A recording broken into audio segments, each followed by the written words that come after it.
Willkommen zurück, meine lieben Freunde, hier auf der Sektion 26 des Trans-Euro Trail in Frankreich und an Tag 8 meiner Reise. Ich packe jetzt hier meine Sachen zusammen, so wie immer, und dann geht's wieder los auf die Piste.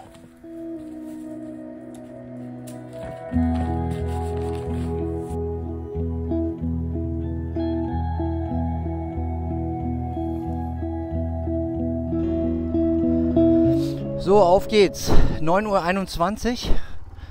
Schon relativ spät weggekommen, aber ich schlafe relativ lange hier. Okay, boah, ist schon wieder ordentlich warm. Fahren wir mal los.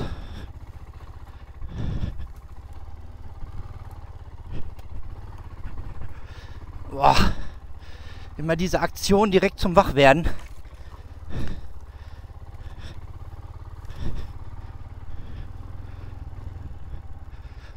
Ja, komm. Boah. Eigentlich ganz gut geschlafen.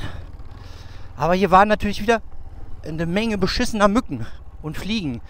Was bedeutet, dass man abends kaum irgendwo da noch sitzen kann, außerhalb vom Moskitonetz. Dann habe ich mich schon sehr, sehr früh reingelegt in die Matte. Okay, dann... ach so, übrigens, ich habe noch ein Wildschwein gerade heute Morgen gesehen. Ist irgendwie weggelaufen. Ja, ansonsten gibt es jetzt nichts Neues zu berichten. Heute Nachmittag soll es wahrscheinlich vielleicht Gewitter geben. Gibt es eine Gewitterwarnung. Zumindest starker Wind oder Sturm. Keine Ahnung, ob das stimmt. Weil auf die Wetter-Apps kann man sich sowieso nicht verlassen. Boah, erstmal wieder warm werden. Boah, beziehungsweise kalt. Ich schwitze schon wieder. Ja, und bevor wir noch richtig warm sind, geht es schon wieder hier los. Okay, direkt schon wieder ab in die Wälder.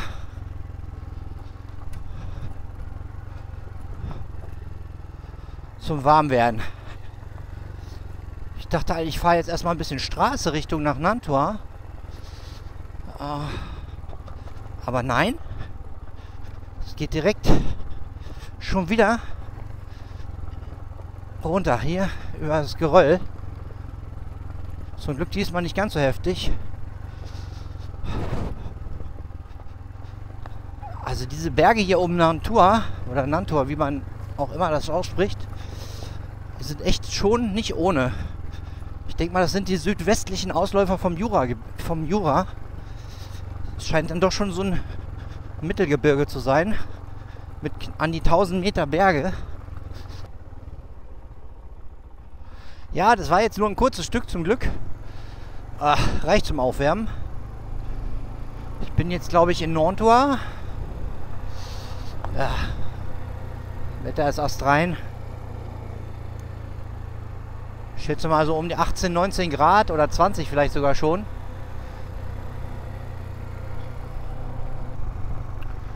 Wir haben jetzt ungefähr 8 Kilometer von unserem Startpunkt.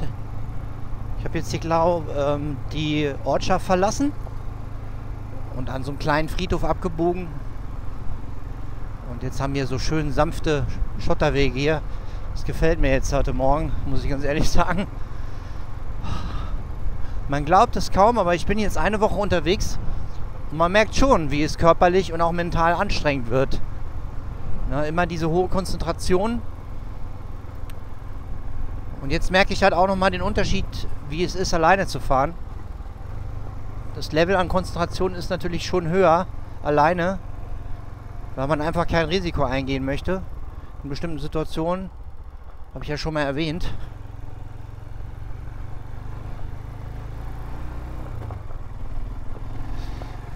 Es ist immer auch nicht nur körperlich, sondern auch mental durchaus eine Herausforderung.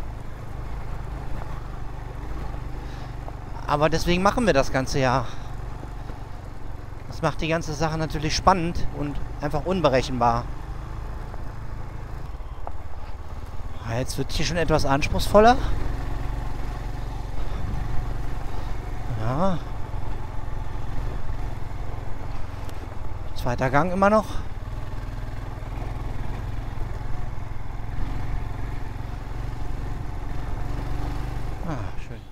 Ja, die Sektion 26 ist weiterhin sehr, sehr abwechslungsreich und schön zu fahren. Nicht mehr ganz so schwer wie gestern, also durchaus gut fahrbar, obwohl wir hier immer noch teilweise in den Bergen herumfahren, aber insgesamt deutlich einfacher zu fahren als gestern noch.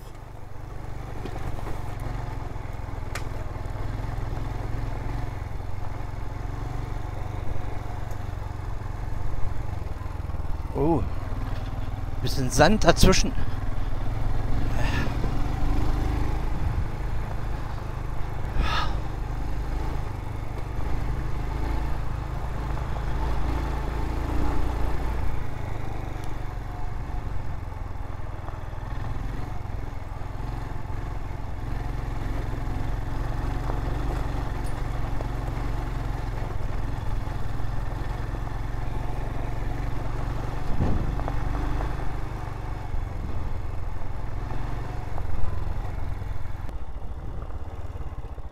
Ja.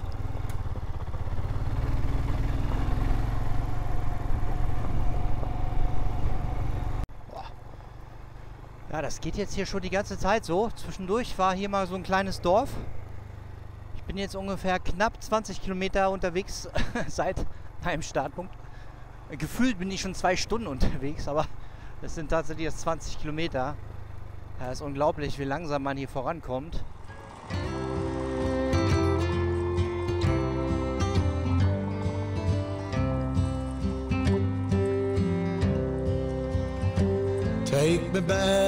Take me back to the old dirt road where Mama and Papa used to go. Let's sing all them songs from a long time ago and pine for them old days of yore. Well, let me run through the breeze like the leaves on the trees.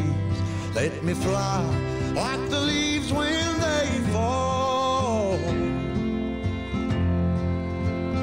Well, let my mind go serene like a cool water stream that runs from the mountain so tall. Oh, take me back down the old dirt road.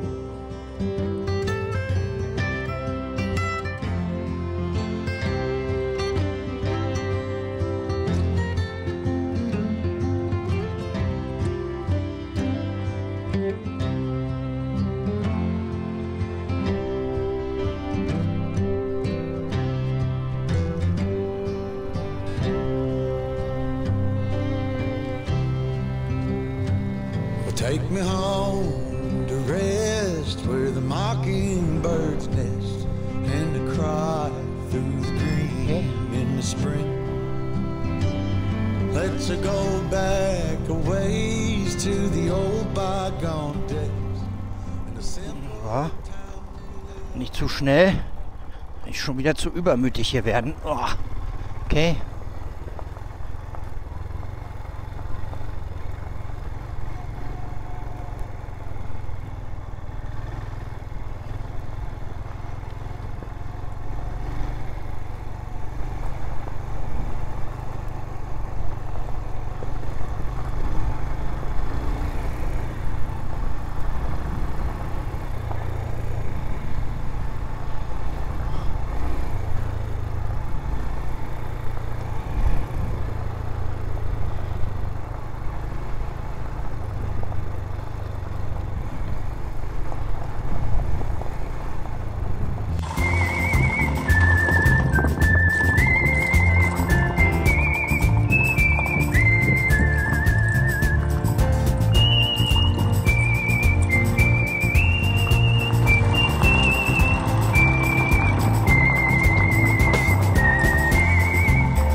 Ah, hier ist ein wunderschöner Bergpfad. Guckt euch das mal an hier. Da unten sind Weinberge. Ein Tal. Ah, herrlich. Ein Kiesweg hier runter. Schulter. Viel Asphalt ist hier nicht. War nur ein paar Meter kurz ins Dorf rein. Und hier geht's ab schon wieder Offroad. Also jeder Offroad-Anteil auf der Sektion 26 ist echt sehr, sehr hoch, muss ich sagen. Es scheint so, als würde wirklich nur das Nötigste auf der Straße langführen.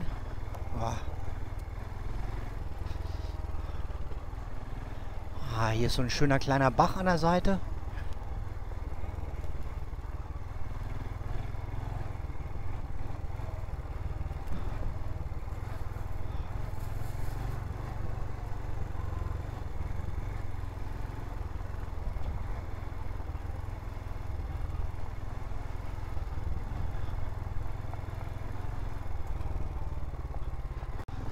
Ja, jetzt habe ich kurz das Tal durchquert, also aus den Weinbergen runter, über so eine kleine oder so eine Hauptstraße, und jetzt geht's ratzfatz direkt schon wieder gegenüber, boah, den nächsten Berg hoch. Hier wird nicht lange gefackelt, wie man sieht. Hey, okay. Ganz schön viel Geröll schon wieder hier. Und erster Gang.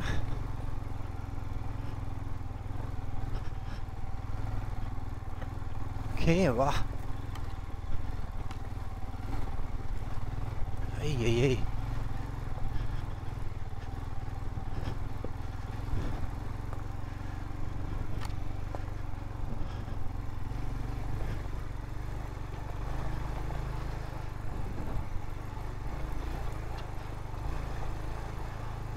Wow.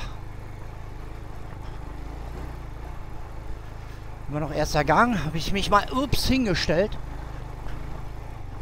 Ah, hinstellen ist, glaube ich, nicht so gut. Verspringt mir zu sehr. Boah. Hey.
Knappe 40 Kilometer haben wir jetzt erst.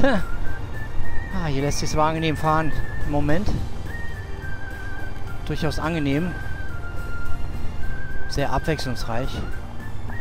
Und es wird windig, wie man sieht hier an dem Maisfeld links. Ist vielleicht doch noch so ein bisschen diese Unwetterwarnung, die sie ausgegeben haben. Ich meine, der Himmel ist blau.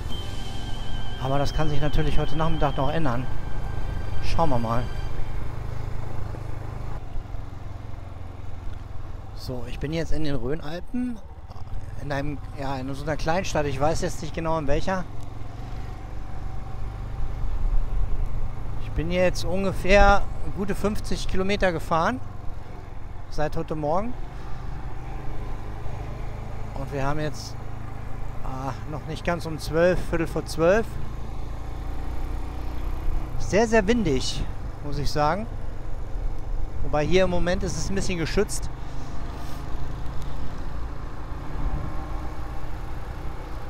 Ja, die Landschaft hat sich schon wieder komplett verändert. Wir sind so ein bisschen aus den Bergen raus, auch wenn wir immer noch 250 Meter hoch sind.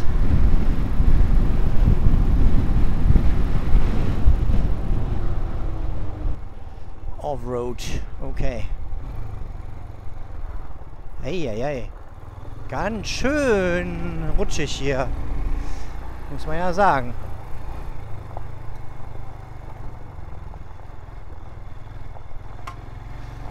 Viel Schotter so die letzten Kilometer. Wenig Straße.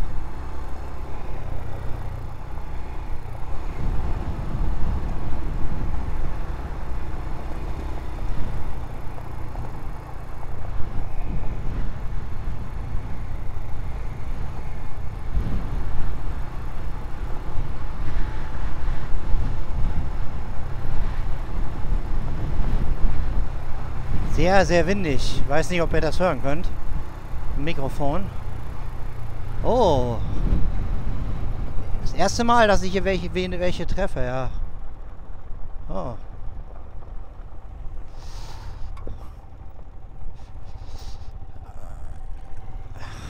Allerdings ohne Gepäck. Naja. Die scheinen mal hier nur einen Tagesausflug zu machen. In der Gegenrichtung. Okay. Boah. Jetzt habe ich eine Fliege verschluckt.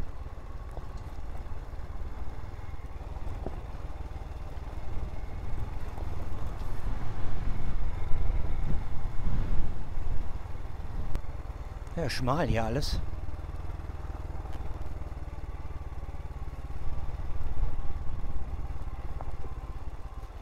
Ah, jo.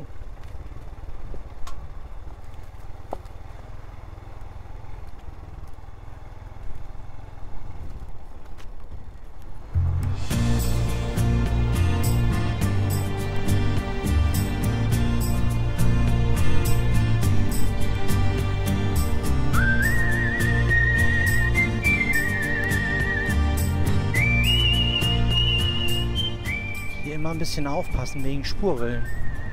Überall wo Gras drüber gewachsen ist, ist das echt nicht ungefährlich. Sieht so harmlos aus, ist es aber nicht.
Hier fahre ich jetzt gerade durch so eine Art Sumpfgebiet.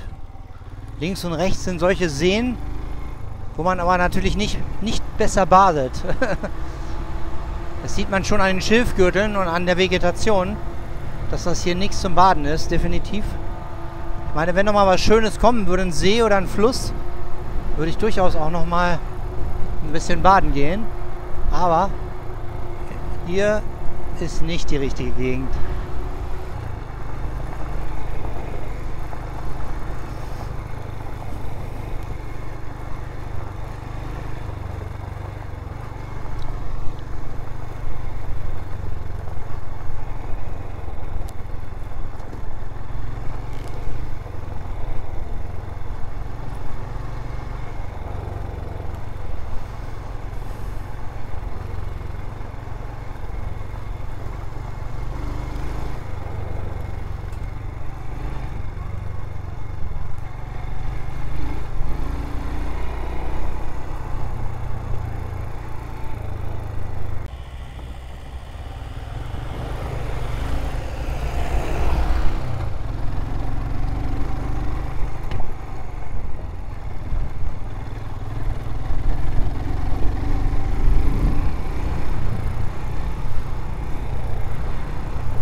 Ja, tatsächlich treffe ich mal wieder einen anderen Enduro-Fahrer. Diesmal ist es ein Franzose, der mit seiner DR600 in die G-Richtung unterwegs ist.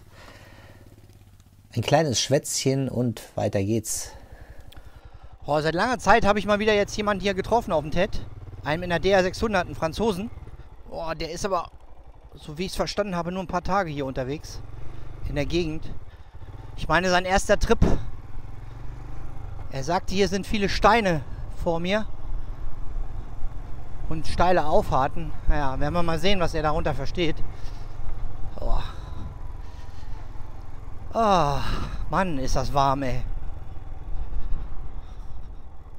Ist jetzt hier absolut auch einsam, die Gegend hier. Ah, wir haben jetzt 12:30 durch. Ich warte mal, bis ich noch ein bisschen mehr Hunger habe. Dann werde ich auch irgendwo schöne Pause machen. An einem vernünftigen Platz. Aber momentan habe ich noch keinen Hunger. Ich fahre mal noch ein paar Kilometer. Ja.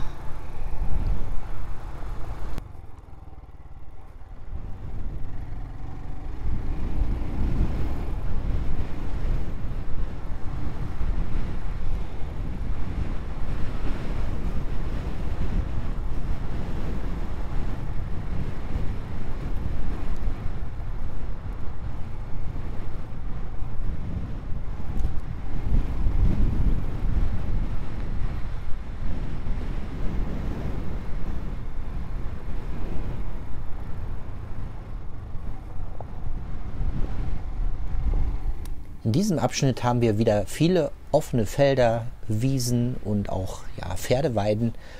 Und die Landschaft verändert sich von Kilometer zu Kilometer.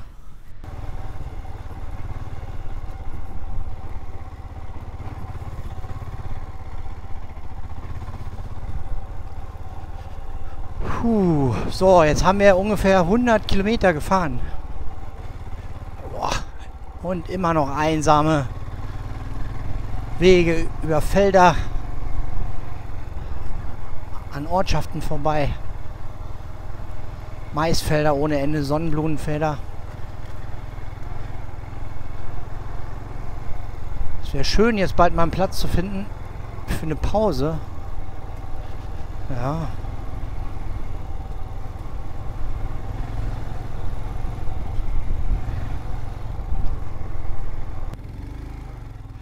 Da haben wir es wieder, das Geröll. Die habe ich vermisst.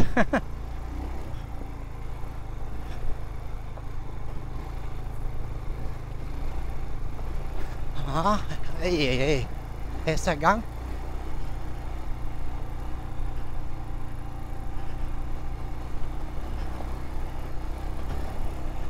Ja.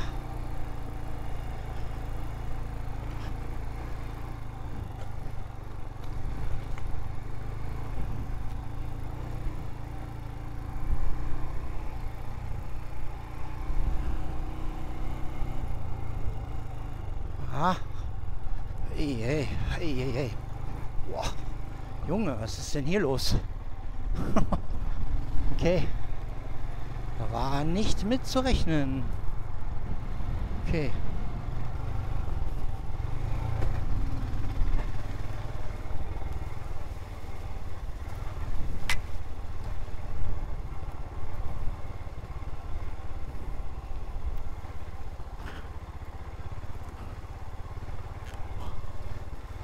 So ein bisschen Single-Trail-mäßig jetzt hier.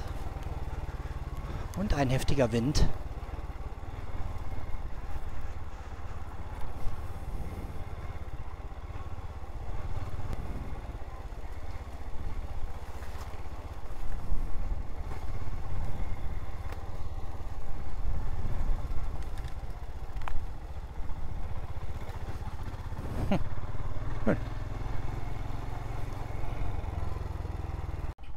So, kurze Pause, einen Apfel gegessen, ein Stück Wurst, ja, und ein Stück Brot, ein bisschen was getrunken. Einmal die Stiefel auslüften. Jetzt haben wir 6 Minuten nach 2 und wir fahren jetzt weiter, ungefähr noch 20 Kilometer den TED, die Sektion 26 ist das, genau. Und dann müssen wir schon runterfahren, hinter Lyon. um auf das nordwestlich gelegene Teilstück zu kommen. Ich weiß jetzt allerdings auch nicht genau, welches das ist. Aber schauen wir mal. Auf geht's.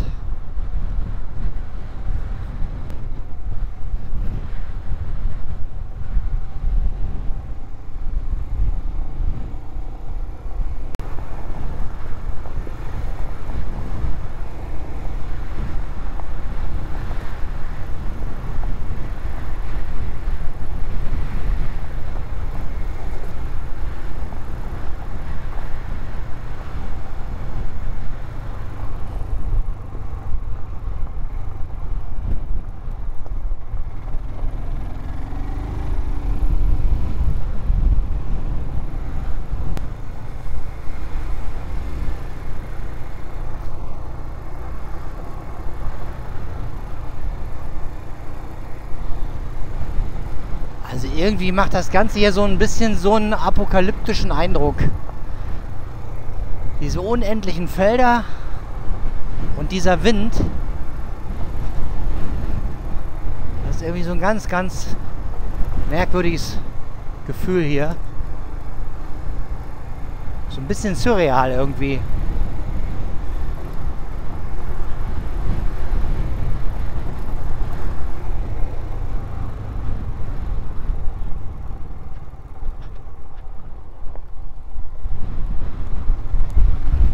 Boah.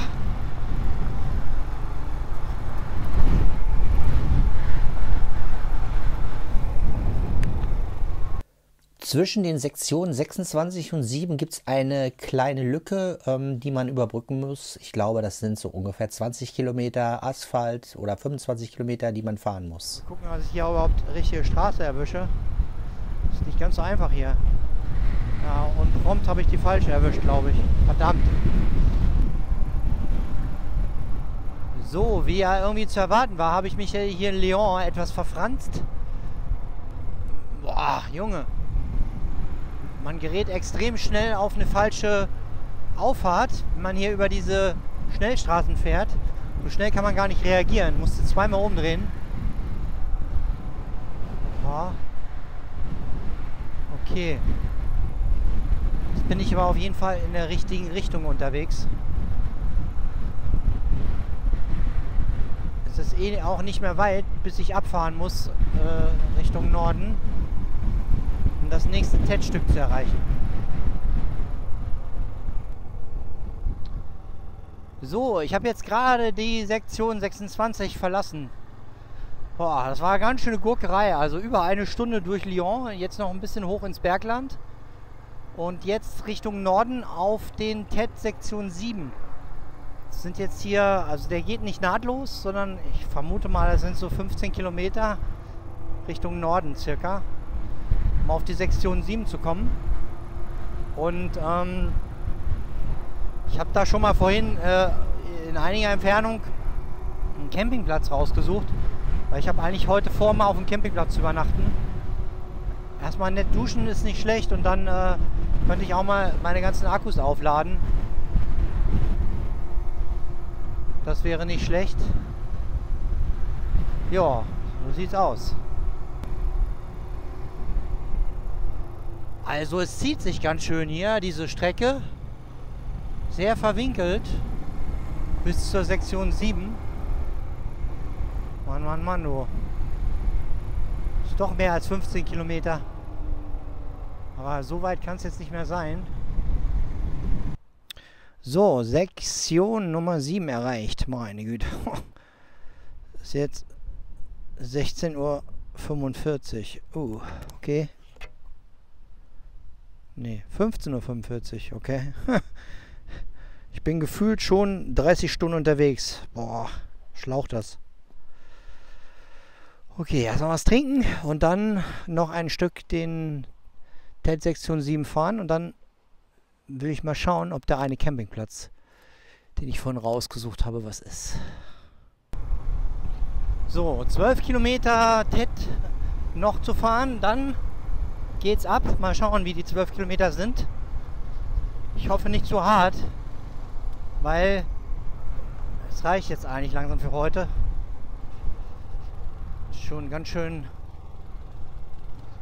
Und so viel Wasser habe ich auch nicht mehr. Vielleicht noch 1,5 Liter. Plus noch ein paar andere Getränke. Ist jetzt auch nicht mehr so wahnsinnig viel. Schauen wir mal. Ja, und auch hier geht es wieder direkt Offroad. Ja. Wieder so ein paar Spuren. Ja, lassen sich aber noch gut fahren. Ja. Okay.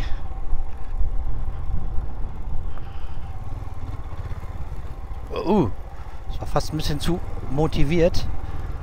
Oder bist du gerade übermotiviert?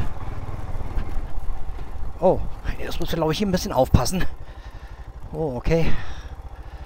Oh, da brauchen wir ein bisschen Gas. Hoch, links und rechts, okay.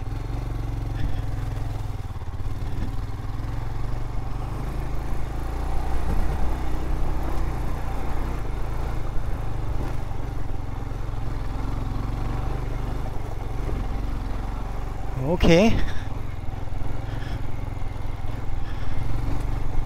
Ja, passt. Straße oder diesen Feldweg? Ich glaube, hier geht's lang.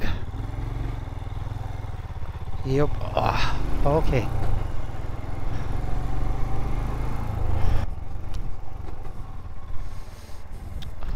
Ja, gerade war jetzt hier nochmal so ein Geröllstück. Ja. Okay, doch lieber einen ersten Gang rein. Links folgen. Okay.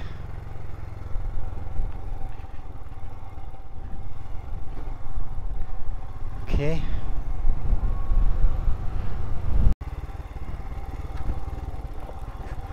Ah, hier geht es extrem steil wieder bergab. Ja. Ja, steil. Okay. Okay, und oben rechts.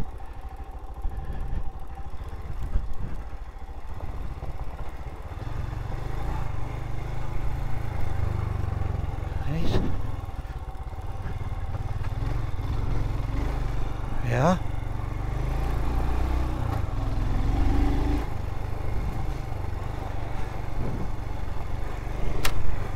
Ah.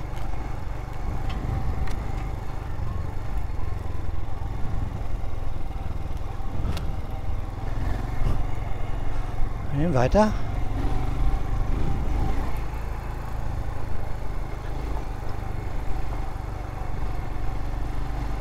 Und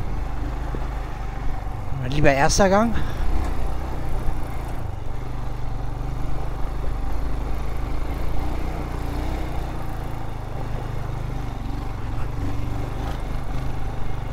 Okay, okay.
So, noch ungefähr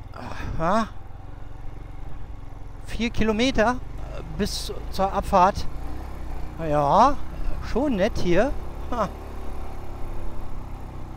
Offroad-Passagen.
Ich glaube, es geht hier runter, oder? Richtig? Ja. Und hier. Oder? Oh je. Hei, hei. Okay. Geht's aber nochmal richtig hier. Das wollen sie es aber nochmal richtig wissen. Okay. Erster Gang. Motorbremse. Ja.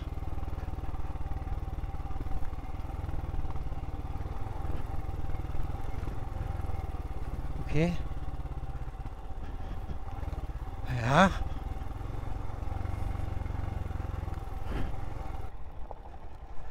Wow, ist das schön hier oben. Ein Weitblick, herrlich.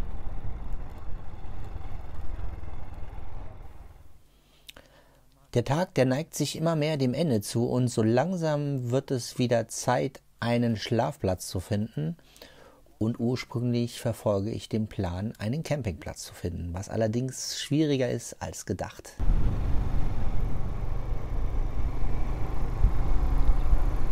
So, hier müsste doch gleich jetzt erstmal der Campingplatz sein, oder? Hier. Boah, nee, was ist das denn für ein Ding? Ey. Das ist nicht unbedingt das, was ich davon runter verstehe. Oh, was ist das denn? Oh je. Glaube ich nicht das Richtige. So, ich war gerade jetzt noch mal im Supermarkt, habe mir noch ein bisschen was zu trinken geholt. Das ist mir dann doch ein bisschen sicherer, als mit zu wenig Getränken irgendwo da zu stehen. Und bin jetzt noch mal auf der Suche nach einem Campingplatz. Der erste war irgendwie, keine Ahnung, irgendwie war da keiner an meinem Zielpunkt. Und jetzt habe ich noch mal einen neuen angepeilt.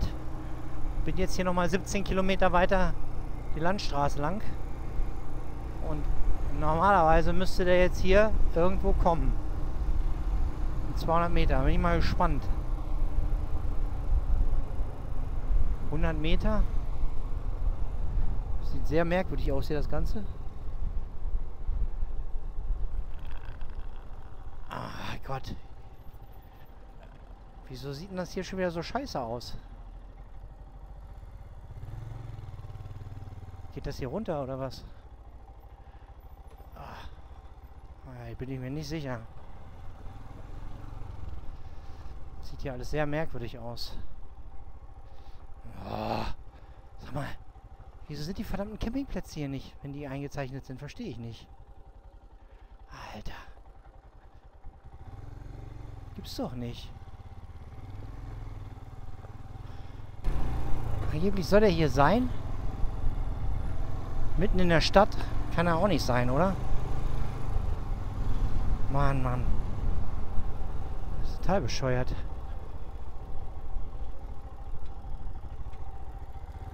Kapier ich nicht.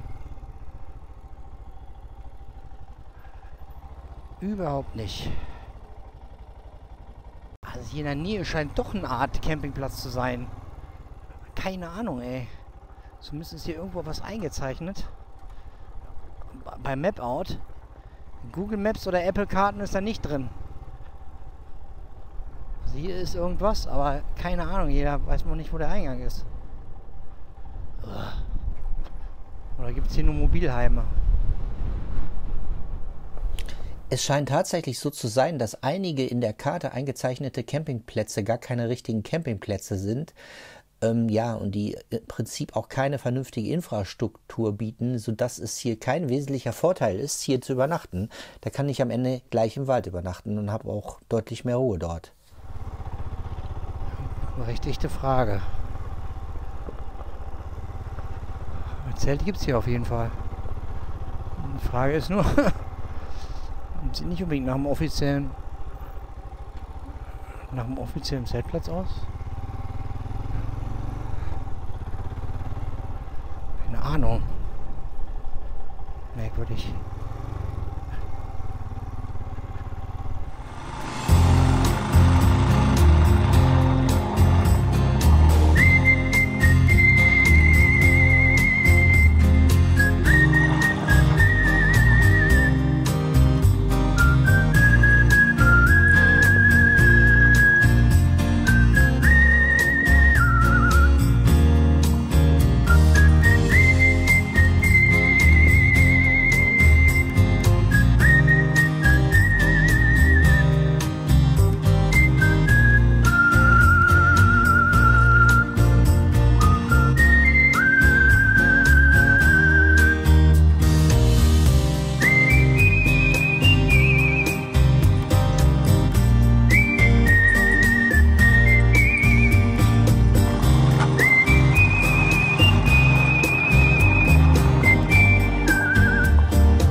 So, nachdem das ja mit dem Campingplatz schon wieder mal nicht geklappt hat, werde ich heute wieder draußen übernachten. Ja, und ich habe jetzt hier mitten auf dem Tett eine Stelle gescoutet, da oben in dem Dickicht. Da werde ich jetzt reinfahren. Meine Suche nach einem Schlafplatz in der Natur hat letztendlich hier Erfolg. Und ich finde hier ein kleines Waldstück an einem Feld und erkunde zunächst erstmal die Lage, um auch sicher zu gehen, dass wir da einen vernünftigen Platz finden.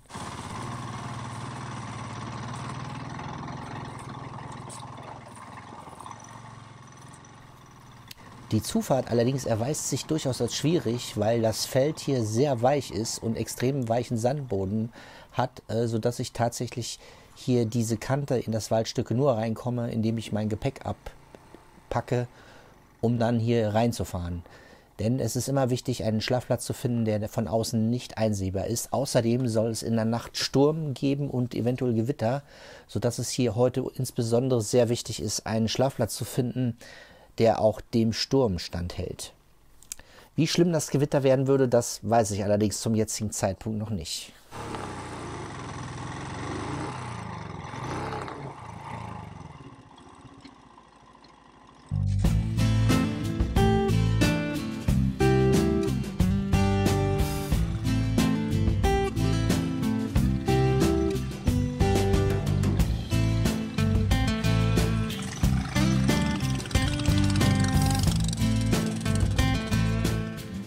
Oh Junge, war der Boden weich. Um hier hochzukommen, ultra weich. Okay. Ich hoffe, es regnet nachher nicht, morgen. Nachdem jetzt meine Schlafplatzsuche erfolgreich war, kann ich jetzt endlich hier mein Lager aufbauen und noch etwas essen, mich auf die Nacht vorbereiten. Und ja, ich würde mal sagen, wir sehen uns morgen bei der nächsten Etappe. Gute Nacht.